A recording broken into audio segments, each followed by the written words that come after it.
Now, relationships between agents and third parties.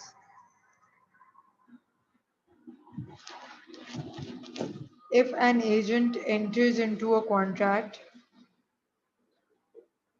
as an agent, he himself has no liability for the contract. Neither does he have the right to enforce the contract. However, when an agent is intended to have liability, or where it is usual business practice to have liability, or where the agent is actually acting on their own behalf, or where the agent and principal have joint liability, only in those four cases the agent will be liable. Okay, so the agent must have the intention of having the liability on his own shoulders, only then would he be liable in case if he enforces a contract or if he makes or enters into a contract. Now it says a third party to a contract entered into with an agent acting outside their ostensible authority can sue for breach of warranty of authority.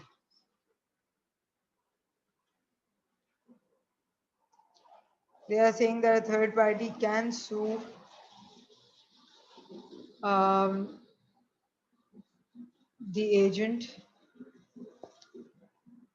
if the agent was basically acting um, on behalf of the principal, but they were acting outside of their authority. If they were given ostensible authority and they were acting outside of their authority, then in that case, the third party can sue the agent. Liability of the agent for contracts formed. An agent contracting for their principal within their actual and or apparent authority generally has no liability on the contract and is not entitled to enforce it. However, there are circumstances when the agent will be personally liable and can enforce it. When can the when can the agent enforce it and when will he be personally liable? When they intended to undertake personal liability, for example, when they sign a contract as party to it without signifying that they are an agent. For example, if I go to a meeting being an agent of somebody and I do not show it over there that I am the agent, I show it that I am the principal, and I just sign the papers. And once I sign the papers, then any liability that is going to be held will be my personal liability. Second scenario where it is usual business practice or trade custom for an agent to be liable and entitled, where the practice is such that the principal as well as the agent both will be liable, or the agent is always liable on behalf of the principal, where the agent is acting on their own behalf even though they purport to act for a principal. They are saying that even though the agent is acting for its own behalf, despite um, them being the agent of a principal, and what they are showing um, to the third party is that they are acting on principal's end, but they are actually acting on their own end. Okay. So in such a scenario, agent is going to be liable for it.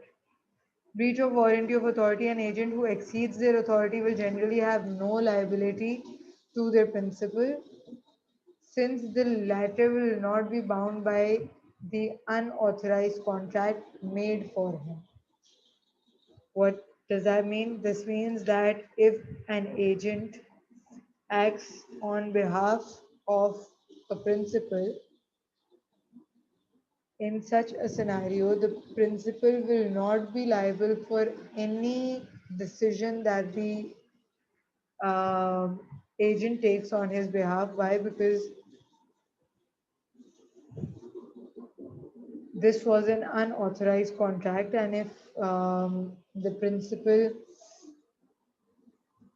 had given the agent the authority, like, or if he had introduced the agent as the third, as the basically what I'm trying to say is that if the principal has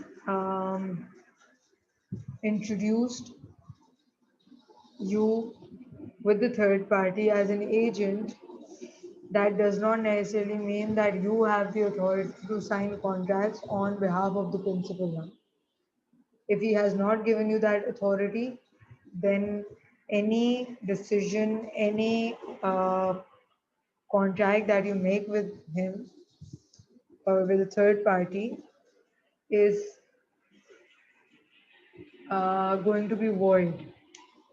Why? Because the principal never gave you that authority, so you yourself are going to be personally liable for all of this. The principal won't be liable for it.